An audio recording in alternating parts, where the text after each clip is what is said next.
ये अख्तर रज़ा आ जाइए अख्तर रज़ा। अल्हम्दुलिल्लाहिल्लज़ी अब्दअ अल अफ़लाक वल अर्ज़ीन वस्सलातु वस्सलामु अला मन कान नबिय्यन व आदम बैनल माइ वत्तीन व अला आलिहि तय्यबीन व अस्हाबिहिल मुतहहरीन व उलमाए मिल्लतिही अजमईन अम्मा बाद। फ़ौज़ बिल्लाहि मिनश शैतानिर रजीम। बिस्मिल्लाहिर रहमानिर रहीम। व मन युतिइल्लाह व रसूलहु फ़क़द फ़ाज़ फ़ौज़न अज़ीमा। सदक़ल्लाहुल अज़ीम व सदक़ रसूलुहुन नबियुल अमीनुल करीम व नहनु अला ज़ालिका लमिनश शाहिदीन व शाकिरीन वल्हम्दुलिल्लाहि रब्बिल आलमीन। मिंबर पाक पर तशरीफ़ फरमा मशाइख़ किराम, उलमाए इज़ाम, तलबाए उलूम नबूवत, हाज़रीन मुहतरम, अस्सलामु अलैकुम व रहमतुल्लाहि ताला व बरकातुहू। वालेकुम अस्सलाम व रहमतुल्लाहि ताला व बरकातुहू। कम करा दीजिए आवाज़। इको कम कर दीजिए, आवाज़ कॉल की इको कम। ज़्यादा आवाज़ है। हज़रात,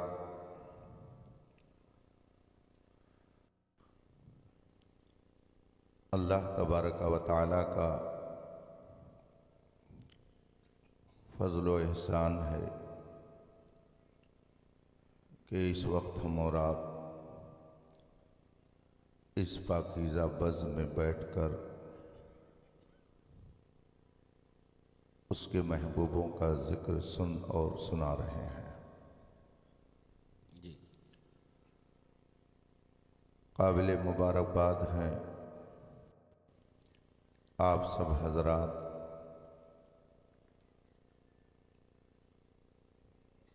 कि आपने दुनिया इस्लाम की एक नादिर व नायाब हस्ती की बारगाह में खिराज अक़ीदत पेश करने के लिए इस बज़्म को सजाया। सादात किराम और उलमाए इज़ाम का एक नूरानी काफ़िला आपकी दावत पर यहाँ उतरा। रब ताला अपने हबीब पाक के तुफ़ैल आप सब की इस मेहनत को शर्फ़ कबूल अता फ़रमाए। आमीन। मुझसे क़ब्ल आपने कीमती बातें सुनी, ना तो मनक़बत के अशार से अपने दिलो दिमाग को ताज़ा किया,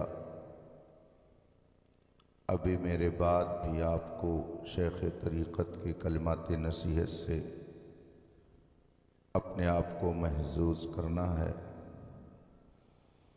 थोड़ी देर के लिए मैं हूँ मुहिब मोहतरम हाफ़िज़ व क़ारी वारिस साहिब ने आप हज़रात के प्रोग्राम के हवाले से मुझसे ज़िक्र कर दिया था कि आबादी के लोग ये चाह रहे हैं कि 12 बजे तक प्रोग्राम ख़त्म हो जाए। मैंने इनसे कहा मेरी ज़रूरत किस वक्त है।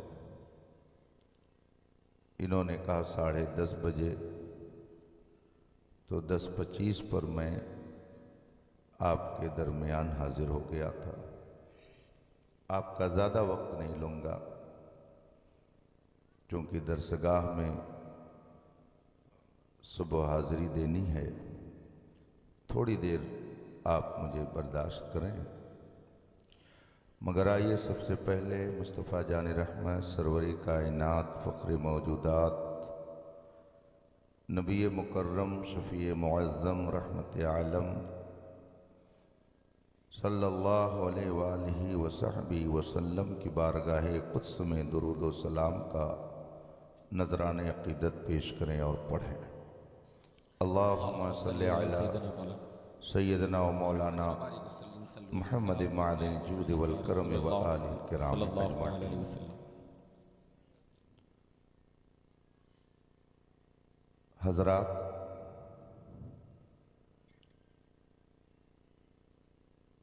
हम और आप मज़हब इस्लाम के मानने वाले हैं। जी। खुदा का शुक्र है कि उसने हमें और आपको दौलत ईमान से नवाजा है।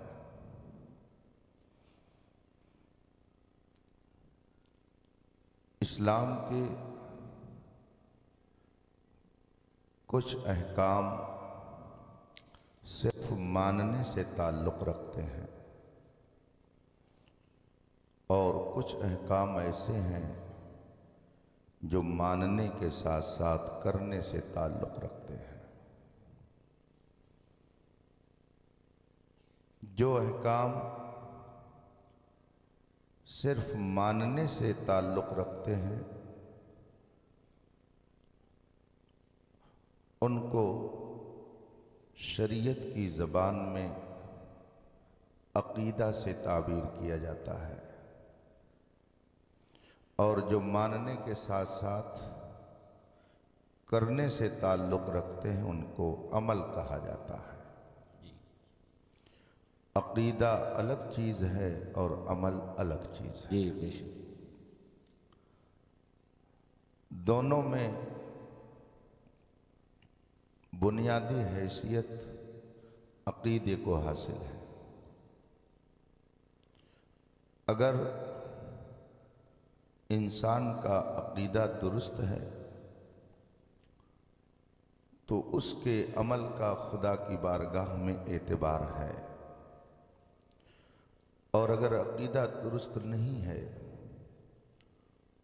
तो उसके अमल का अल्लाह की बारगाह में कोई एतबार नहीं है।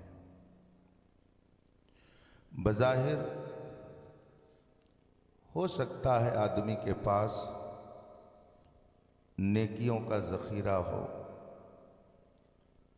रोज़ा और नमाज का ख़जाना हो, लेकिन अगर उसे सेहते अक़ीदा हासिल नहीं है तो ये सब के सब हवा मंसूरा हो जाएंगे। उसको आप मिसाल से यूँ समझ सकते हैं, एक दरख्त है, दरख्त में दो चीज़ें पाई जाती हैं। एक ऊपर होती है जो दिखती है और एक चीज़ वो है जो अंदर होती है, वो दिखती नहीं है। दरख्त की जो चीज़ें दिखती हैं उसको आप शाख कहते हैं, डाली कहते हैं, फूल और पत्ती कहते हैं, और जो चीज़ दिखती नहीं है वो अंदर होती है जिसे आप जड़ कहते हैं। अगर शाखों को काट दिया जाए, फूल और पत्ती को तोड़ दिया जाए और जड़ उसकी मौजूद हो तो दोबारा फिर उस दरख्त में फूल और पत्तियां निकलेंगी। लेकिन अगर जड़ काट दी जाए तो जितनी पत्तियां और जितने फूल दिख रहे हैं वो सब सूख करके जमीन पर आ जाएंगे। दरख्त में जो चीज दिखती है उसको शाख कहते हैं, जो अंदर छुपी हुई है उसे जड़ कहते हैं। अक़ीदा दिल के अंदर होता है, वो दिखता नहीं है। नमाज और रोजा ये दिखता है। जो दिखता है उसका दर्जा बाद में है, जो दिखता नहीं है उसका दर्जा पहले है। बेशक रसूल पाक सल्लल्लाहु अलैहि वसल्लम ने मक्का मुकर्रमा में जब सबसे पहले तबलीग का काम शुरू फरमाया तो मक्के वालों के सामने आपने ये नहीं फरमाया कि नमाज पढ़ो, रोज़ा रखो, ज़कात दो। पहले आपने उनको मानने की तबलीग फरमाई। जी बेशक। कि मानो, क्या मानो? खुदा एक है, बेशक मैं उसका रसूल हूं। पहले इसको मानो, पहले माना जाएगा,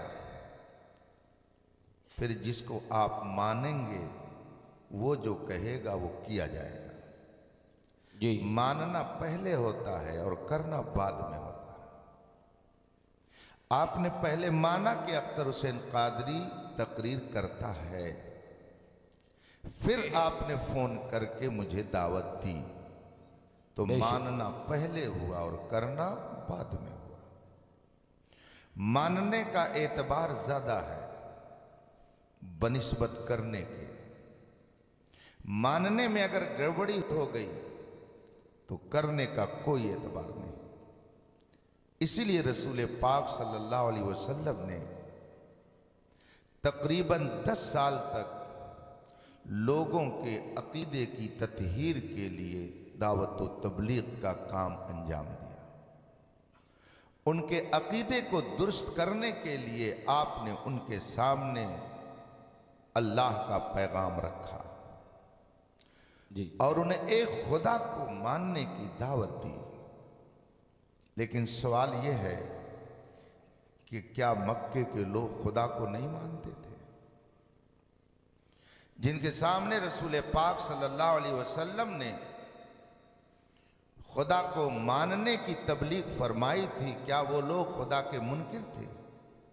अल्लाह। क्या वो खुदा को तस्लीम नहीं करते थे?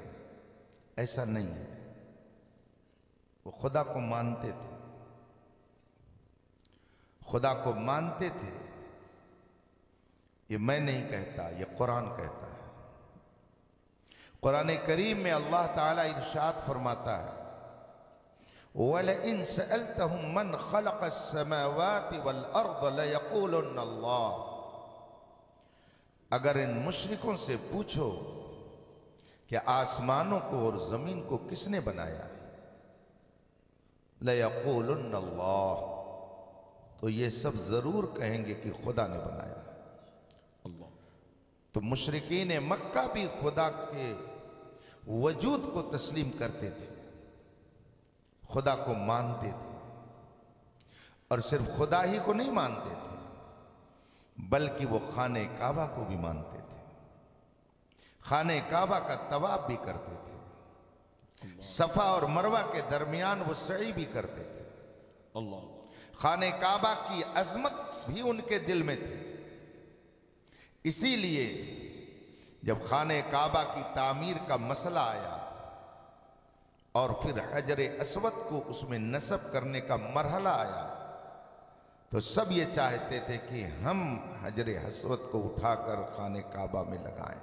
अल्लाह। अगर उन्हें उस पत्थर का एहतराम नहीं मालूम था तो उसको रखने के लिए इख्तिलाफ क्यों कर रहे थे? तो वो खाने काबा को भी मानते थे, हजरे अस्वद को भी मानते थे, तवाफ भी करते थे, सही भी करते थे, आबे जमजम शरीफ की अजमत का भी वो लिहाज करते थे। कुरान करीम ने इन सब चीजों का जिक्र फरमाया है। आप कुरान पढ़ें तो आपको ये सारी चीजें कुरान में मिलेंगी।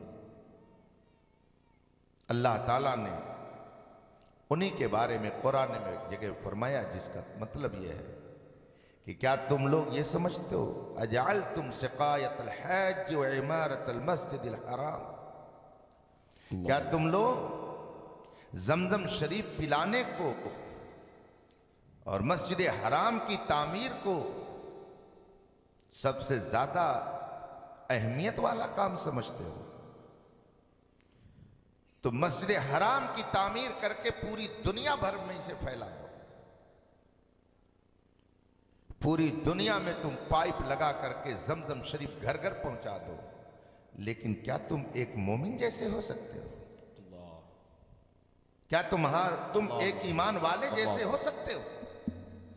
इसका मतलब है कि बगैर सेहत अकीदा के न मस्जिद हराम की तामीर का कोई मर्तबा है, न खाने काबा की तामीर का कोई दर्जा है, न आबे जमजम की खिदमत का कोई मकाम है, न हज और नमाज और रोजे का कोई दर्जा है। ये सारी चीजें बाद में हैं, अकीदे सेहत सबसे पहले है। अकीदे की दुरुस्तगी सब पर मुकद्दम है। इस्लाम के बुनियादी अकीदों में सबसे पहला बुनियादी अकीदा अकीदे तौहीद है। अकीदे तौहीद का मतलब होता है कि ये कायनात खुद ब खुद नहीं बनी है, इसको एक हस्ती ने बनाया है। जो इसको न तस्लीम करे उसे दहरिया कहा जाता है। दुनिया भर में जितने इंसान पाए जाते हैं, एक छोटा सा तबका है जो खुदा के वजूद का इनकार करता है। उनका कहना है खुदा कोई चीज नहीं है। वो तबका बड़ी तेजी से मुस्लिम नौजवानों के जहन और उनके दिमाग को खराब करने के लिए तरह तरह के शोशे गोशे छोड़ता है, तरह तरह के हरबे इस्तेमाल कर रहा है। और मेरे पास जो इस तरह की खबरें आती हैं तो दिलो दिमाग और भी उससे मुतासिर होता है। अभी 3 माह कबल तेलंगाना से एक मौलाना साहब ने फोन किया कि इस इलाके में गिन करके 60 नौजवान ऐसे जिन्होंने राफजियत को कुल्लम कुल्ला कबूल कर लिया, और 5 या 7 बच्चे ऐसे नौजवान कॉलेज के पढ़ने वाले जिन्होंने खुदा के वजूद का इनकार कर दिया। अल्लाह। तुम्हें काली घटाओं का नहीं पहचानना आया? नशीमन से धुआं उठता है, तुम कहते हो सावन है। आप अपनी जान के तहफ्फुज के लिए 1000 तदबीर इख्तियार करते हैं, मगर ईमान के तहफ्फुज की तरफ शायद आपकी तवज्जो कम हो पाती है। इसीलिए जो चाहता है आपके ईमान और अकीदे पर हमला करके उसे बर्बाद कर देता है। अकीदे तौहीद इस्लाम का बुनियादी अकीदा है। एक हस्ती है जिसने इस कायनात को पैदा किया। ये कायनात खुद ब खुद नहीं बनी, बल्कि एक जात ने इसे बनाया है। लेकिन साइंस के बच्चे से जाकर पूछिए कि ये दुनिया कैसे बनी, तो वो कहेगा कि एक धमाका हुआ और ये दुनिया बन गई। अल्लाह। धमाके से चीज बनती नहीं है, बल्कि धमाके से बनी हुई चीज भी बिगड़ जाती है। शानदार स्टेज लगा हुआ है, नूरानी काफिला मेरी नजरों के सामने है। स्टेज बारौनक है, उलमा से मुनव्वर है। अल्लाह ना करे, अल्लाह ना करे, अल्लाह ना करे कोई धमाका कर दे, भी देखिए शक्लें कितनी शानदार बन जाएंगी। क्या अक्लमंदी है। धमाके से चीज बनती नहीं है, धमाके से चीज बिगड़ती है। ये जहन दिया जाता है कि एक धमाका हुआ और दुनिया बन गई। बच्चे ने जहन में इसको ले लिया, लेकिन नतीजा क्या निकलेगा वो ये नहीं समझ सका कि अगर ये धमाके से बन गई तो इसका मतलब यह है कि इसको किसी ने बनाया नहीं, यह खुद ब खुद बन गई है। खुदा के वजूद के इनकार का एक तरीका इख्तियार किया गया। एक दहरिया ने एक मौके पर मुसलमानों को चैलेंज किया था और उसने कहा था कि कोई अगर मुसलमान है तो हमारे सामने आए कि जो खुदा के वजूद को साबित कर दे। किसी चीज को बगैर देखे मान लेना ये सबके बस की बात नहीं है। आदमी फितरत के एतबार से, अपने नेचर के एतबार से उन्हीं चीजों को मानता है जिसे देखता है। इसीलिए अगर रोड पर कोई वाकया हुआ और आप भी रोड पर मौजूद रहे हों, आपके अहबाब भी मौजूद रहे हों, आपसे आकर के आपके अहबाब में से किसी ने कहा कि रोड पर ऐसा हो गया, फौरन आप कहते हैं मैं भी तो वहीं था मगर मैंने तो नहीं देखा। तो आदमी जिसको मानता है उसे देखना चाहता है, या जिसे देखता है उसी को मानता है। कोई क्यों मानता बिन देखे खुदा को, क्यों कर बिन देखे खुदा को क्यों मानते? जो लोग खुदा के वजूद का इनकार करते हैं उसकी वजह यही है कि वो देख नहीं रहे। इंसान चाहता है कि मैं उसे मानूं जिसे देखूं, या जिसे मैं देखूं उसी को मानूंगा। उस दहरिया ने यह ऐलान किया कि अगर कोई मुसलमान मेरे चैलेंज को कबूल करने के लिए तैयार है तो सामने आए, मैं उससे मुनाजरा करूंगा इस बात पर कि खुदा कोई चीज नहीं है। एक आलिम दीन ने उसके चैलेंज को कबूल कर लिया। उस दहरिया के साथ वक्त मुतय्यन हो गया और शर्त यह रखी गई कि जो वक्त मुकर्रर पर नहीं आएगा उसकी शिकस्त तस्लीम कर ली जाएगी। दहरिया अपने वक्त के मुताबिक मैदान मुनाजरा में पहुंच गया। मजमा है, भीड़ है कि आज देखे होता क्या है, मगर आलिम दीन का कहीं दूर दूर तक पता नहीं है। वक्त मुकर्रर आकर के भी गुजर गया, आलिम दीन कहीं दिख नहीं रहा है। दहरिया डींगे मारने लगा और कहने लगा कि मैं समझ रहा था कि मुसलमानों में दमखम नहीं है कि वो मेरे साथ मुनाजरा कर सके। देखो आलिम गायब है। अभी वो डींगे मार रहा था कि इतने में वो आलिम दिखा और आहिस्ता आहिस्ता वो मैदान मुनाजरा में पहुंच गया। जूं ही पहुंचा दहरिया ने ललकार कर कहा कि आप मुनाजरा हार चुके, अब ज्यादा गुफ्तगू की जरूरत नहीं है। कहा क्यों? कहा इसलिए कि आप वक्त पर नहीं आए और यह शर्त थी कि जो वक्त पर नहीं आएगा उसकी शिकस्त मानी जाएगी। आप वक्त पर न आ सके इसलिए आपकी हार, आपकी शिकस्त है। मजीद गुफ्तगू की जरूरत नहीं है। आलिम दीन ने संजीदगी के साथ फरमाया, क्या कोई उज्र कबूल किया जा सकता है? दहरिया ने कहा, अगर काबिल कबूल उज्र होगा तो कबूल किया जाएगा। आलिम दीन ने फरमाया कि आप मेरा उज्र सुन लीजिए और फिर आप खुद फैसला कीजिएगा कि यह उज्र काबिल कबूल है या नहीं है। दहरिया ने कहा, बताइए आपका क्या उज्र था कि आपसे आने में ताखीर हुई? आलिम दीन ने फरमाया कि जिस रास्ते से मैं आ रहा था, इत्तेफाक ये कि रास्ते में एक नदी पड़ती थी। जब मैं वहां पहुंचा तो उस वक्त वहां कोई कश्ती नहीं थी, पुल का कोई इंतजाम नहीं, उस तरफ से इस तरफ आने का कोई सिस्टम नहीं था। मैं बहुत देर तक इंतजार करता रहा कि शायद कोई कश्ती आए और फिर मैं उस पार जल्दी से पहुंच जाऊं। बहुत ताखीर हो गई मगर किसी कश्ती का नामो निशान नहीं, कोई मल्लाह उधर से गुजरा नहीं। कहा फिर क्या हुआ? कहा इंतजार में मैं घबरा रहा था, लेकिन मैंने देखा कि वहां पर एक लकड़ी का टुकड़ा था और वो टुकड़ा जो बोटे की शक्ल में होता है। आलिम दीन ने फरमाया कि वो पटरे की शक्ल में चिर गया और थोड़ी देर के बाद वो सब जुड़ गए।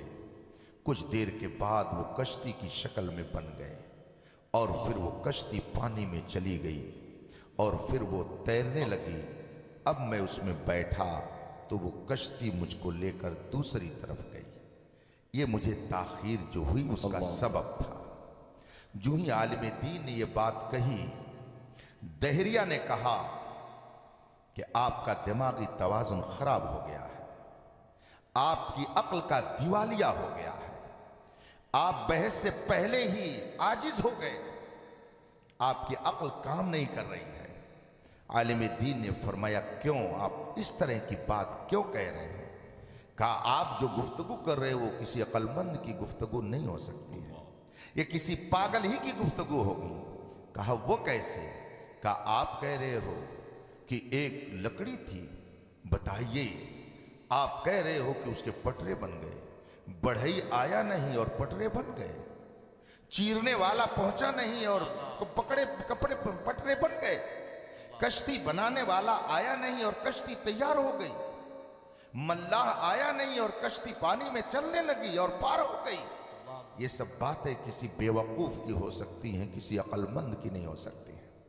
आलिम दीन ने ललकार करके फरमाया, बेवकूफ, मैं मजनू और दीवाना नहीं हूं, मेरी अकल का दिवालिया नहीं हुआ है, अकल तुम्हारी खराब है, जहालत का तुम शिकार हो। सुन, अगर एक कश्ती बगैर बनाने वाले के नहीं बन सकती है, एक कश्ती बगैर किसी मल्लाह के नहीं चल सकती है, तो इतनी बड़ी कायनात बगैर बनाने वाले के कैसे चल सकती है? इतनी बड़ी दुनिया बगैर बनाने वाले के वजूद में कैसे आ सकती है? दहरिया ने जब आलिम का यह आलिमाना जवाब सुना, मबहूत हो गया, वाजुद दरमादा हो गया, और उस आलिम दीन की चारों तरफ से वाहवाही होने लगी। हक है, सच है, बिल्कुल ये सच्चाई है कि जो सच्चाई होती है दुनिया लाख उस पर पर्दा डालने की कोशिश करे मगर उसको कोई खत्म नहीं कर सकता है। इसलिए इस्लाम का बुनियादी अकीदा है कि एक हस्ती है जिसने इस कायनात को बनाया है, वही इस कायनात को चलाती है, उसके अलावा उसकी मर्जी के बगैर कोई कुछ नहीं कर सकता। कुरान करीम का फरमान है, मै तशाऊन इल्ला अन यशा अल्लाहु रब्बुल आलमीन, तुम कुछ नहीं चाहते बस वही जो खुदा चाहता है। कुरान फरमाता फ़अालुन लिमा युरीद, वो जो चाहता है वही करता है। किसानी का मौका चल रहा है, काश्तकारी का वक्त है, काश्तकार ये समझता है कि मैंने बहुत शानदार खेती की है, बहुत शानदार मैंने किसानी की है, गल्ले मेरे खेत में ज्यादा पैदा हुए हैं, मगर कुरान क्या कहता है, अअंतुम तज़रऊन अम नहनु ज़ारिऊन, बताओ खेती तुम करते हो कि हम करते हैं? अल्लाह फरमाता है खेती तुम नहीं करते हो, खेती हम करते हैं। आप बीज ले जा करके डाल दीजिए जमीन पर, खुदा न चाहे देखे पूरी साइंस किस तरह से उसे उगा देती है। अभी 4 हफ्ते हमारे बस्ती जिला के इलाके में बारिश नहीं हुई, खेतियां सूखने लगी, जानवर तक परेशान होने लगे, गर्मी के मारे लोग रह नहीं पा रहे थे, हा हा की आवाज बुलंद कर रहे थे, ट्यूबवेल का सहारा देखने लगे। 4 हफ्ते बारिश नहीं हुई, लोग परेशान हो गए। क्यों नहीं लोगों ने मिलकर के बांस से आसमान को उन्होंने कचौके लगा लगा करके और ऊपर से पानी बरसा लिया? क्यों नहीं ऐसा कर लिया? हजार चाहत के बावजूद जब तक खुदा ने नहीं चाहा अब्र रहमत से कोई फैज़याब नहीं। सुभान अल्लाह। बारिश वही बरसाता है, खेती वही करता है, कायनात में जो कुछ होता है सब उसी की कुदरत से होता है, उसकी कुदरत के बगैर कुछ नहीं होता, और वो अंदर और बाहर सब जानता है, दिलों के हालात भी जानता है, समंदर की तहों के अंदर क्या है ये वो भी जानता है, उससे कोई शय पोशीदा नहीं है, वही कादिर मुतलक है। ये है इस्लाम का बुनियादी अकीदा, और मैं समझता हूं कि कोई सुन्नी इसके खिलाफ अकीदा नहीं रखता है। हर साहिबे ईमान का यही अकीदा है कि कायनात में जो कुछ होता है सब खुदा की कुदरत से होता है। कायनात में जितनी भी चीजें वजूद में आती हैं सब खुदा की मशीयत और उसके इरादे से वजूद में आती हैं, और उसकी जात से कोई शय पोशीदा नहीं है। ला यख्फा अलैहि खाफिया, कोई पोशीदा चीज उसके सामने पोशीदा नहीं है, वो हर खुशको तर बहरो पर ज़ेरो ज़बर को जानता है। ये एक बुनियादी अकीदा है इस्लाम का, इस अकीदे पर अपने आप को कायम रखिएगा। लेकिन सवाल तो ये पैदा होगा कि उस हस्ती को जब आपने देखा नहीं तो आपने कैसे ये जान लिया कि खुदा वो है जिसकी कुदरत से सूरज चलता है? आपने कैसे ये जाना कि खुदा वो है जिसकी कुदरत से चांद निकलता है? आपने कैसे जाना कि खुदा वो है जिसकी कुदरत से दरख्तों में हरियाली आती है? आपने कैसे जाना कि खुदा वो है जिससे कोई शय पोशीदा नहीं है? आपने कैसे जाना कि कायनात में जो कुछ होता है वो सब खुदा की कुदरत से होता है? आपको ये अकीदा कैसे मिला? ये अकीदा आपने कैसे जाना? कैसे आपने ये अकीदा बनाया? मेरे भाइयों, जो लोग बात बात पर शिर्क और बिदात कहते हैं, उनको भी मैं दावत फिक्र दे रहा हूं, वो इस लिहाज से भी गौर करें।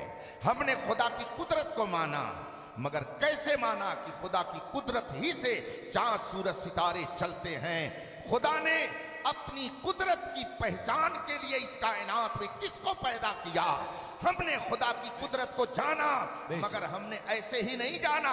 खुदा ने अपनी कुदरत की जलवा गाह बनाकर मुस्तफा जान रहमत को इस कायनात में पैदा फरमाया और उससे ये पावर दिया कि ऐ मेरे महबूब, मेरी कुदरत का जलवा दुनिया में बिखेर दे और जा, कभी मौका पड़े तो अपने हाथ के इशारे से चांद को दो टुकड़े कर देना, सूरज को वापस कर देना, दरख्त को अपनी जगह से बुला लेना और मेरे बंदों से ये कहना कि मैं खुदा नहीं हूं, मैं खुदा का महबूब हूं।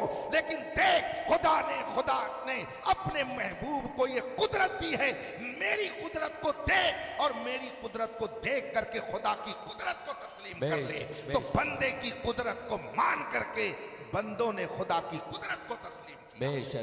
तो जो नबी की कुदरत का इनकार करता है वो हकीकत में खुदा की कुदरत का इनकार करता है। इसलिए कि हमने खुदा की कुदरत को जाना तो मुस्तफा की कुदरत के जरिया जाना है। हमने खुदा के इल्म को भी माना तो नबी के इल्म गैब को देख करके माना। और ये मैं नहीं कहता, ये पूरी तारीख इस्लाम कहती है। रसूल पाक सल्लल्लाहु अलैहि वसल्लम के चचा जान हजरत सिद्दीना अब्बास रज़ियल्लाहु ताला अन्हु, जो अभी साहिब इस्लाम नहीं हुए थे और मैदान बद्र का मारका वाक़े हो गया। हजरत अब्बास रज़ियल्लाहु ताला अन्हु मक्के से कुफ़ारे मक्का के साथ मुसलमानों पर हमला करने के लिए, चढ़ाई करने के लिए मदीना तैयबा की तरफ रवाना हुए थे। हजरत अब्बास भी कुफार के लश्कर में थे और आज जब मैदान बद्र में मारका हुआ और उसमें 70 गैर मुस्लिम कुफार मक्का गिरफ्तार किए गए। गिरफ्तार होने वालों में रसूल पाक के चचा हजरत अब्बास भी थे। हजरत अब्बास भी गिरफ्तार किए गए और मदीने में लाए गए। रसूल पाक सल्लल्लाहु अलैहि वसल्लम ने सहाबा से फरमा दिया कि मेरे चचा ये अब्बास हैं, इनसे कहो इनको कोई सज़ा नहीं दी जाएगी, बस ये इतना सोना अपने एवज में दे दें, फिदिये के तौर पर दे दे और इनको मक्का जाने के लिए इजाज़त दे दी जाएगी। साहबा ने हजरत अब्बास रज़ियल्लाहु ताला अन्हु से फरमाया कि आप इतना पैसा, इतना सोना जमा कर दीजिए और फिर आप जाइए, आपको आज़ाद कर दिया जाएगा। हजरत अब्बास ने रसूल पाक से फरमाया, भतीजे तुम जानते हो कि मेरी पोजीशन क्या है, तुम जानते हो कि मेरे पास कुछ नहीं है और तुमने इतना सोना मेरा एवज जो रख दिया मैं कहाँ से अदा करूँगा, मेरे पास इतना सोना कहाँ से आएगा। मक्के के अंदर की बात नहीं हो रही है, मदीने में बात हो रही है। मदीने तैयबा में हजरत अब्बास ने रसूल पाक से ये कहा कि मेरे पास इतना सोना कहाँ से आएगा कि मैं अपना फिदिया तुम्हें दूं और आज़ादी हासिल करूं। रसूल पाक ने जब ये सुना, इरशाद फरमाया, चचा जान जब आप मक्के से चल रहे थे, जब आप मदीने पर अटैक करने के लिए मक्के से रवाना हो रहे थे, तो बताइए मेरी चची को आपने डब्बे में बंद करके क्या दिया था? वो क्या था जो आपने दिया था? अल्लाहु अकबर। इतना अभी रसूल पाक की जबान से सुनना था, फौरन कहते हैं, ए मोहम्मद तू आम इंसान नहीं है, बेशक तू खुदा का पैगंबर है। इसलिए कि जब मैं घर से चला था तो मैंने अपनी बीवी तुम्हारी चची को डब्बे में बंद करके सोना दे करके आया था और मैंने कहा था कि अगर मैं जंग में काम आ गया तो इसके जरिए अपना खर्च चलाना, और अगर फिर मैं वापस आया तो इससे कारोबार किया जाएगा। ए मोहम्मद, जिस वक्त मैं मक्के में अपनी बीवी को ये सोना दे रहा था, मेरे घर में मेरे और मेरी बीवी के अलावा कोई नहीं था, लेकिन तू मक्के की इस हालत को मदीने में बैठ करके देख रहा है। इसका मतलब है कि तुझको अल्लाह ने अपना महबूब बना बेशक, सुभान अल्लाह। चुनांचे हजरत अब्बास रज़ी अल्लाह ताला अन्हो ने रसूल पाक के इल्म गैब को देख करके खुदा की वहदानियत का इकरार करवा दिया और दामन इस्लाम से वाबस्ता हो गए। कहाँ है वो लोग जो नबी के इल्म गैब पर नुक्ताचीनी करते हैं? यहाँ जब अब तक जो दायरे इस्लाम में नहीं था, नबी के इल्म गैब को देख करके साहिब ईमान हो रहा है। और तू कैसा कलमा पढ़ने वाला है कि कलमा पढ़ता है और नबी के इल्म गैब का इनकार करके बेकलमा हो जाता है। समझ, मुस्तफा का मकाम ये है कि रब्बे कदीर ने इस कायनात में अपनी सबसे अजीम निशानी के तौर पर जिसे भेजा है वो मेरे मुस्तफा के साथ है। बेशक, खुदा की पहचान रसूल पाक है। खुदा की कुदरत को हमने जाना कैसे? रसूल पाक की कुदरत को देखकर। हमने रसूल पाक के इल्म गैब को माना कैसे? नबी के इल्म गैब को देखकर।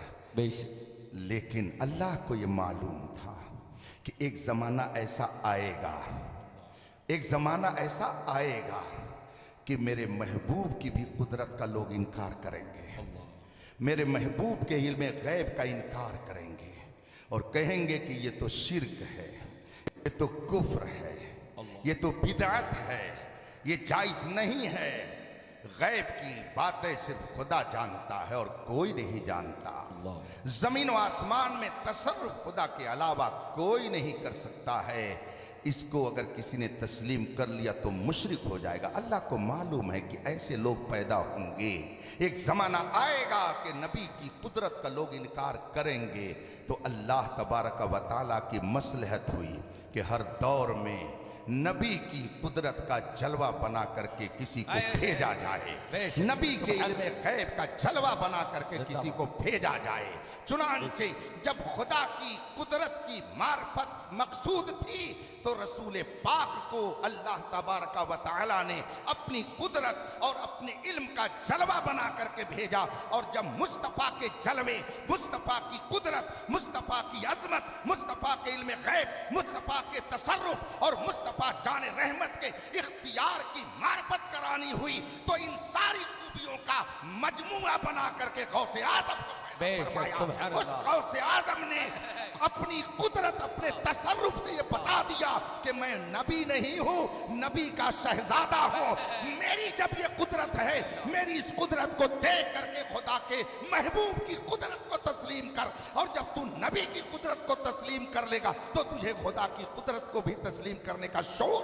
बेशक, नारे तकबीर, नारे रिसालत, अज़मत मुस्तफ़ा, रिफ़अत मुस्तफ़ा, शान मुस्तफ़ा, खलीफा हुज़ूर ताजुश शरिया। ये सिलसिला है, ये सिलसिला सुभान है अल्लाह। कि अगर आप खुदा को पहचानना चाहें और बीच से नबी को निकाल दें, कयामत आ जाएगी, मगर खुदा को नहीं पहचान सकते। इसीलिए तो इमाम अहमद रजा ने कसम खा के कहा है, कसम खा के कहा है, बखुदा खुदा का यही है दर, नहीं और कोई मफर मकर, जो वहां से हो यहीं आके हो, जो यहां नहीं तो वहां नहीं। आप इससे मत डरिए कि ये मक्का शरीफ से आए हैं, ये मदीना शरीफ से आए हैं। हमारे ऊपर तो इसका कोई असर पड़ता ही नहीं है, इसलिए कि हमें सब तारीख मालूम है। अबू जहल मक्की था, मक्की था, अबू जहल मक्की था, अरबी था, हिजाजी था। और अबू लहब सिर्फ मक्की नहीं था, सिर्फ हिजाजी नहीं था, बल्कि अबू लहब कुरैशी था। सिर्फ कुरैशी नहीं बल्कि वो हाशमी था। सिर्फ हाशमी ही नहीं, वो मुत्तलिबी था, हजरत अब्दुल मुत्तलिब का बेटा है। अबू लहब, अबू लहब जिसको आप कहते हो, तब्बत यदा अबी लहब जो पढ़ते हो, ये अबू लहब हजरत अब्दुल मुत्तलिब का बेटा है, हजरत अब्दुल्ला रज़ी अल्लाह ताला अन्हु का भाई है। और ये मत समझिए कि कोई लूला लंगड़ा था, ये अपाहिज था, ये बदसूरत था, ऐसा नहीं है। आप तफसीर उठा के देखिए, कुरान पढ़िए, हदीस पढ़िए, तारीख पढ़िए। लहब का माना अरबी जबान में होता है शोला, आग का शोला। आग में जब शोला निकलता है तो पहले उस शोले में कुछ धुआं होता है, मगर जब वो खूब दहक जाती है आग, अब जो शोला निकलता है तो उसमें कहीं पर धुआं नहीं होता है। उस शोले को लहब कहा जाता है। अबू लहब का मतलब होता है शोले वाला। ये उसको शोले वाला क्यों कहा जाता है? तफसीर उठा करके देखिए, तारीख में पढ़िए, उसमें ये लिखा हुआ है वो इतना हसीनो जमील था। भाई किसका था? हजरत अब्दुल्ला का। बेटा किसका था? हजरत अब्दुल मुत्तलिब का। इतना खूबसूरत था, चेहरा उसका इतना हसीनो जमील था कि लगता था जैसे उसके चेहरे से शोले निकल रहे हों। इसीलिए मक्के के लोग उसको अबू लहब कहते थे, शोलों वाला। इतना हसीनो जमील था, लेकिन न उसका हुस्न काम आया, न उसका हाशमी होना काम आया, न उसका मुत्तलिबी होना काम आया, न उसका मक्की होना काम आया, न उसका हिजाजी होना काम आया।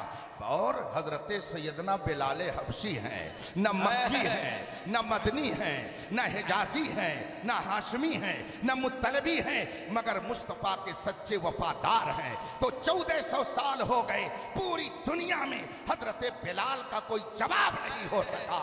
इसीलिए हुजूर शेर बेशेले सुन्नत फरमाते थे, प्यारे हबीब को पुकार, प्यारे नबी का नाम ले, दामने मुस्तफ़ा में आ पाए रसूल थाम ले। अगर तू मक्के में पैदा हुआ तो ठीक है, मदीने में पैदा हुआ ठीक है, लेकिन सुन कि मोहम्मद से वफा तूने तो हम तेरे हैं। ये जहां चीज है क्या लौह तेरे है। इसलिए अगर कोई मक्के से आए, कोई मदीने से आए, कोई कहीं से आए, हम तो ये देखेंगे कि ये मुस्तफ़ा का वफादार बन के आया है कि नहीं आया है। अगर मुस्तफ़ा का वफादार है तो वो दुनिया के किसी गोशे में है, वो हमारा है। और अगर मुस्तफ़ा का वफादार नहीं है तो वो चाहे मक्की हो, चाहे मदनी हो, चाहे हिजाजी हो, चाहे अरबी हो। इसीलिए मेरे मुर्शिद गिरामी आकाए नेमत हुजूर ताजुल शरिया फरमाते हैं, नबी से जो हो बेगाना उसे दिल से जुदा कर दो, पिदर मादर बिरादर जानो माल उन पर फिदा कर दो। खुदा की मार्फत के लिए दरबारे मुस्तफ़ा में जाना पड़ेगा। बुलाइए दुनिया भर के तमाम कलमा पढ़ने वालों को और उनसे कह दीजिए कि ज़रा तुम ये कहो कि हम अल्लाह को भी मानते हैं, सारी आसमानी किताबों को भी मानते हैं, हजरत आदम से लेकर हजरत ईसा अलैहिस्सलात व तस्लीम तक सारे नबियों को मानते हैं, हम सब मानते हैं। मगर मक्के में हजरत आमिना के घर में हजरत अब्दुल्लाह के नुत्फ़े पाक से रसूल करीम जो आखिरी नबी बन कर के आए, मैं उनको नहीं मानता। ज़रा दुनिया के किसी दारुल इफ्ता से जाकर के पूछ लीजिए कि क्या ये मुसलमान कहलाएगा, क्या इसको मुसलमान कहा जाएगा। इसका मतलब है कोई खुदा को भी माने, खुदा को भी मानने का दावा करे, सारे नबियों को मानने का दावा करे, सारी आसमानी किताबों को मानने का दावा करे, लेकिन मेरे मुस्तफ़ा को न माने तो वो सब कुछ हो सकता है मगर वो मुसलमान नहीं हो सकता है। इसीलिए तो इमाम अहमद रजा ने फरमाया है, ला व रब्बिल अर्श, जिसको जो मिला उनसे मिला, बढ़ती है कौनैन में नेमत रसूलुल्लाह की। ईमान से बढ़कर इस दुनिया में कोई नेमत नहीं है। ये नेमत भी अगर मिलेगी तो दरे मुस्तफ़ा से ही मिलेगी। तो खुदा की पहचान रसूल करीम है और रसूल पाक की कुदरत और इल्मे गैब की पहचान सैयदना शेख अब्दुल कादिर जिलानी है, गौसुस सकलैन है, नजीबुत तरफैन है, सैयदुल मलवैन है। उनको जो कहा जाए कम है, बल्कि सच्ची बात तो यह है कि हम में से कोई इस दर्जे का इस वक्त है ही नहीं कि जो मकाम गौसियत को कमा हक़हु समझ सके। बुजुर्गों ने फरमाया है, अन वलायतु ज़िल्लुन नुबुव्वा, वन्नुबुव्वत ज़िल्लुल उलूहियत। विलायत क्या है?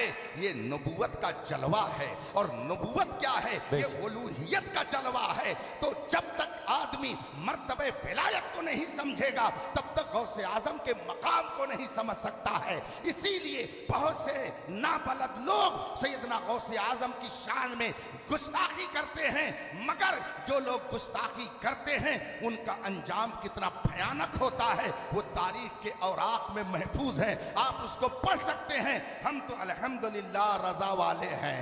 रजा ने कहा है अपनी जबान में, तेरी इस्मत की कसम खाएं सगाने बगदाद, हिंद में रह के भी देता रहूं पहरा तेरा। तो हम तो अल्हम्दुलिल्लाह अजमत गौसे आजम के पहरेदार हैं, उनके दरबार के चौकीदार हैं। अगर उनकी शान में कोई गलत जबान इस्तेमाल करेगा तो हम तो ये कहते हैं किल के रजा है खंजरे खूंखार बरकबार, आदा से कह दो खैर मनाएं नशर करें। इसलिए कि गौसे आजम की सिर्फ और सिर्फ करामतों को हम नहीं बयान करते, गौसे आजम ने हमें मारिफते मुस्तफ़ा का जाम पिलाया है और गौसे आजम के जरिया हमने महबूबे कायनात की अजमत को पहचाना। ये सिलसिला है, हमारा अकीदा है। कोई कहीं से पुकारे, अगर अल्लाह चाहे तो उसकी मदद करे और अगर नहीं चाहेगा तो मदद नहीं करेगा। आपने हुजूर सैयदना शेख अली हुसैन अशरफी मियाँ रहमतुल्लाह ताला अलैह का नाम सुना होगा कि छोचा शरीफ की बड़ी बाबरकत और बुजुर्ग शख्सियत का नाम है। आला हजरत के जो चंद ऐसे करम फरमा मशाइख थे कि जिनके जाने पर आला हजरत के यहाँ ईद का मौसम हो जाता था, उनमें से एक ज़ात हजरत सैयदना अली हुसैन अशरफी मियाँ की है। हजरत अली हुसैन अशरफी मियाँ रहमतुल्लाह ताला अलैह तशरीफ़ ले गए मुरादाबाद की तरफ, रामपुर के दौरे पर गए।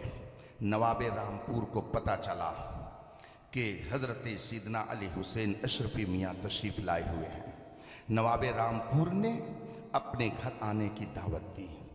हजरत ने उसकी दावत को कबूल कर लिया और फिर जब पहुँचे तो नवाब रामपुर ने अपने तख्त पर बिठाया। गर्मी का मौसम था, उस ज़माने में आज की तरह ये पंखे और ये कूलर और एसी का इंतज़ाम नहीं था।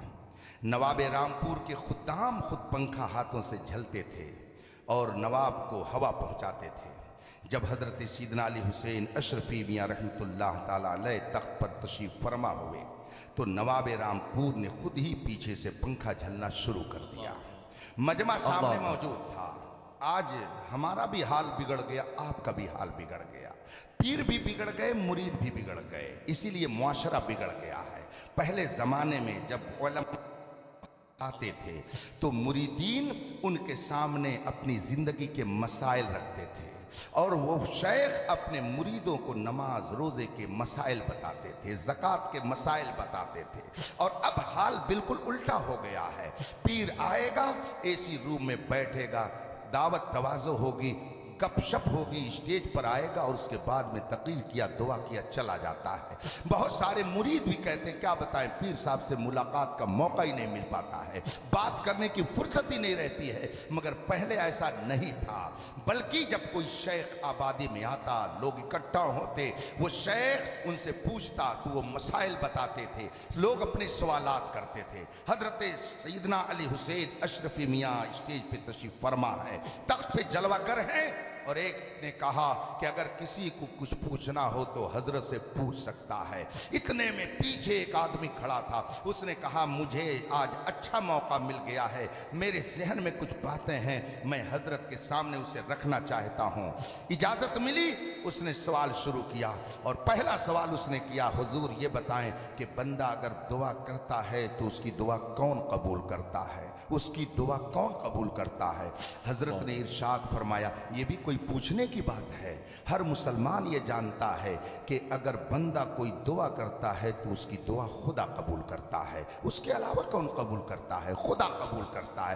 कहा हुजूर ये बात समझ में आ गई। अब दूसरा सवाल उसने किया, हुजूर ये बताइए कि उसको कहाँ से पुकारा जाए, उससे दुआ किस जगह बैठकर की जाए ताकि वो हमारी पुकार को सुन ले और उसका जवाब दे दे। हजरत ने इरशाद फरमाया, जहां से उसको पुकारोगे वो तुम्हारी पुकार का जवाब देगा। उसके लिए दूर और नजदीक कोई चीज नहीं है। अगर तुम मैदान कारजार में फंसे हुए हो, वहां उसे पुकारोगे तब भी वो तुम्हारी मदद करेगा। दोस्तों की महफिल में हो तब भी वो तुम्हारी मदद करेगा। जहां से उसको पुकारोगे वो तुम्हारी पुकार को सुनता है और तुम्हारा जवाब देता है। कहा हुजूर ये भी बात समझ में आ गई। अब तीसरा सवाल और है। उसने जब ये तीसरे सवाल की बात की, हजरत ने फरमाया बताओ क्या है? उसने कहा हुजूर ये बताइए, जब दुआ खुदा ही कबूल करता है और जहाँ से उसे पुकारा जाए, जहाँ से दुआ की जाए, वो दुआ अगर कबूल करना चाहे तो कर लेगा, तो हुजूर ये सुन्नी उलमा और मशाइख अपने मानने वालों को मज़ारों पे क्यों भेजते हैं? क्यों कहते हैं कि छोचा चले जाओ? क्यों कहते हैं अजमेर चले जाओ? आया कोई मुरीद, हजरत मेरे शादी को 6 साल हो गए लेकिन अभी तक कोई बच्चा नहीं है। शेख कहता है कि जाओ मन्नत मानो बड़े पीर साहब की, तोशा शरीफ मान लो, और अगर अल्लाह तौफीक दे तो अजमेर मुअल्ला चले जाओ। दूसरा कोई आया, हजरत मेरे घर में तबीयत बहुत दिनों से उनकी ख़राब रहती है, लगता है कुछ ऐसे भी खलल है। शेख कहता है कि चौचा शरीफ चले जाओ, वहाँ तुम्हारा भूत उतार दिया जाएगा। अब वो आदमी कहता है कि जब दुआ खुदा ही कबूल करता है और जहाँ से उसे पुकारा जाए वो दुआ कबूल करना चाहे तो कर लेगा, तो आप लोग मज़ारों पे क्यों भेजते हैं? क्यों कहते हैं अजमेर चले जाओ? क्यों कहते हैं साबिर पिया कलियरी के यहाँ चले जाओ? क्यों कहते हैं कि छोचा चले जाओ? जब खुदा ही दुआ कबूल करता है तो मज़ारों पे क्यों भेजते हैं? वहाँ जाने की क्या ज़रूरत है? तीसरा सवाल जब उसने किया, हजरत ने फरमाया करीब आ जाओ, दूर हो ना, थोड़ा करीब आ जाओ। अब वो जब करीब आया तो हजरत ने फरमाया बैठ जाओ। सामने वो बैठ गया, थोड़ी देर बैठा रहा। नवाब रामपुर आहिस्ता आहिस्ता पंखा झल रहे हैं। चूंकि वो नवाब थे मगर वो दीनदार थे, इसलिए वो समझते थे कि एक बुजुर्ग का मकाम क्या होता है। आज तो हाल ये है कि अगर मस्जिद का मुतवल्ली पैसे वाला है तो सोचता है कि इमाम साहब पंखा झलना नहीं बल्कि मेरी जूती सीधी कर दे तो मेरी मोछ और भी जरा ऊंची हो जाएगी। अगर मदरसे का मैनेजर है तो वो सोचता है कि मौलाना साहब अगर मेरा कपड़ा धुल दे तब तो मेरी इज्जत पे और 4 चांद लग जाएगा। चूंकि ये बददीनी की और दीनदारी से दूरी की सब निशानियां हैं, मगर पहले के लोगों में ऐसा नहीं था। आज तो उलमा में वली कम होते हैं, पहले के बादशाह भी वली हुआ करते थे। हजरत शमसुद्दीन अल्तमश की तारीख उठा करके देख लीजिए, चल जाएगा। न जाने कितने उलमा मशाइख मौजूद हैं, मगर शेख ने ये शर्त लगा दी थी कि मेरे इंतकाल के बाद मेरी नमाज जनाजा वो पढ़ाएगा जिससे कभी तहज्जुद न छूटी हो। तो उलमा पीछे मौजूद है, मशाइख पीछे मौजूद है, कोई आगे बढ़ने के लिए नहीं जा रहा है। दुनियादार भी हैं, दीनदार भी हैं, मगर नमाज जनाजा पढ़ाने के लिए आगे कोई जा रहा है तो वक्त का बादशाह जा रहा है। इससे अंदाजा लगाइए कि उस जमाने के हुक्मरानों का दर्जा कैसा होता था। वो नवाब पंखा पीछे से झल रहा है। हजरत ने उसको बुला करके बैठा दिया। थोड़ी देर वो बैठा रहा, का अपनी जगह पे चले जाओ। वो चला गया। कुछ देर इधर उधर की बातें हुई। उसके बाद में हजरत अली हुसैन अशरफी मियाँ रहमतुल्लाह ताला अलैह ने फरमाया, वो सवाल करने वाला किधर गया?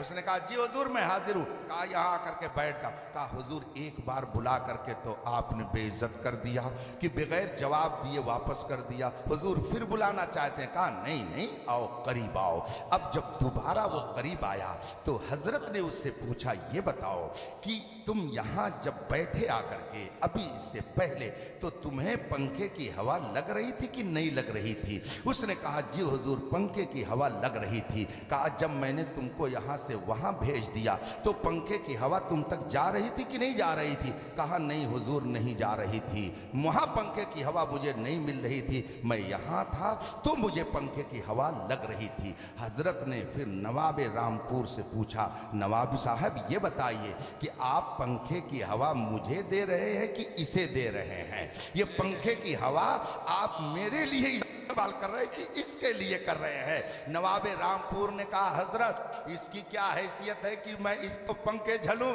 इसकी क्या हैसियत है कि मैं इसको हवा दूं, इसकी क्या हैसियत है कि मैं इसके सामने खड़े होकर के पंखे झलूं? इस जैसे तो न जाने कितने नौकर चाकर खुद ही यहाँ मौजूद हैं।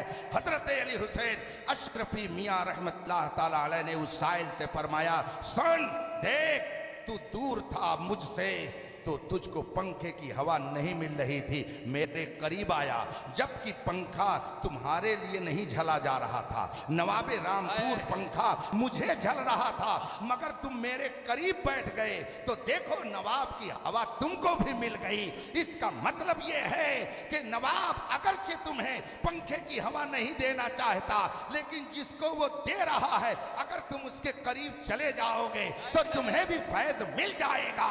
हम अपने अवाम के बारे में ये जानते हैं कि इनके पास वो अमल नहीं है, इनकी जबान में वो तासीर नहीं है, इनका किरदार इतना पाकीज़ा नहीं है, इनकी गुफ्तार में वो लताफत और रवानी नहीं है, इनके दिल के अंदर वो इखलास नहीं है, इनकी जबान में वो सोज नहीं है, हम ये जानते हैं। लेकिन गौस वो है जहां रहमतों की बारिश होती है, ख्वाजा वो है जहां अब्र रहमत बरसती है, हजरत मखदूम पाक वहां है वो है जहां रहमतों की हमेशा फुहार बरसती है। हम इनको इसलिए वहां भेज देते हैं कि वहां जो रहमत इलाही झमाझम बरस रही है, ऐ मुजरिमों जाओ तुमको भी वहां से कुछ हिस्सा। बेशक सुभान अल्लाह। हम इसलिए अल्लाह वालों से अकीदत रखते हैं कि उनके सदक़े में रब हमें भी माला माल।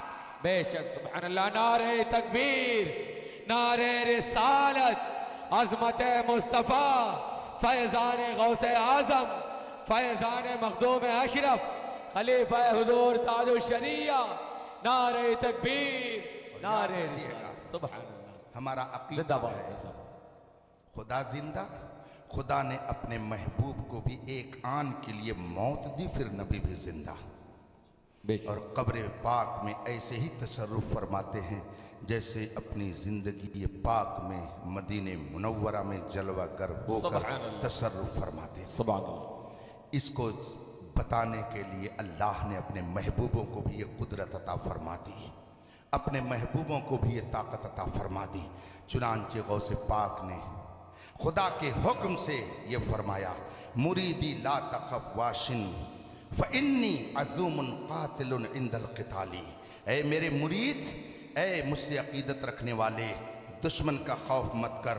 अगर तेरे अंदर सच्ची अकीदत है, तू मेरा सच्चा मुहिब है, मुझसे सच्ची अकीदत व महब्बत व इरादत रखता है, तो अगर कोई तुम पर हमला करेगा तो मैं तुम्हारी तरफ से उस पर हमला कर दूंगा। ये कौन फरमाते हैं? सैयदना गौसे पाक फरमाते हैं। और इस अकीदे में जो जितना मजबूत होगा, जितना मजबूत होगा गौसे पाक की बरकतें उसको उतनी ही ज्यादा मिलेंगी। याद रखिएगा, बगैर अकीदत व मोहब्बत के कुछ नहीं मिलता है। जाकर के देख लीजिए, न जाने कितने मुतव्वा और कुतव्वा गुंबदे खजरा के इर्द गिर्द घूमते रहते हैं मगर वो बेफैज रहते हैं। और यहाँ हिंदुस्तान में हजारों मील की दूरी पर रहने के बावजूद खुदा के करम से हम रसूल पाक का सदका खाते हैं। बेशक हक है, जिंदाबाद जिंदाबाद, हक है। पंजाब जो इस वक्त पाकिस्तान में है, उसका एक शहर है, उसका नाम है शरकपुर। वहाँ एक शेख तरीक़त थे, बहुत बड़े बुजुर्ग थे, आलिम थे। उनका हल्क़े इरादत बहुत बड़ा था। एक रोज़ सुबह को अपने मुरीदों के दरमियान बैठे हुए थे, फरमाया कि ज़रा पता लगाओ बरेली किधर है, यहाँ से कितनी दूरी पर है, कई रोज़ में वहाँ का सफ़र तय होगा। मुरीदों ने कहा, हज़रत हुक्म के मुताबिक हम अमल करेंगे, मगर बात क्या है? कहा, पहले ये पता लगाओ। मुरीदों ने पता लगाया, हज़रत की खिदमत में सारी रिपोर्ट पेश कर दी। हज़रत ने फरमाया, सामान सफ़र तैयार किया जाए। सामान सफ़र तैयार हो गया। हज़रत ने फरमाया, मुझे बरेली जाना है। कहा, किस लिए?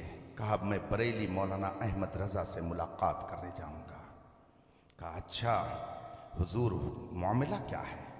कहा, मैंने जिस रोज तुमसे ये कहा कि पता लगाओ, उस रात मैं सोया हुआ था, मगर मेरी किस्मत बेदार हो गई और मैंने ख्वाब में गौसे पाक का दीदार किया। हज़रत अल्लामा शेर मोहम्मद शरकपुरी फरमाते हैं, मैंने ख्वाब में गौसे पाक का दीदार किया।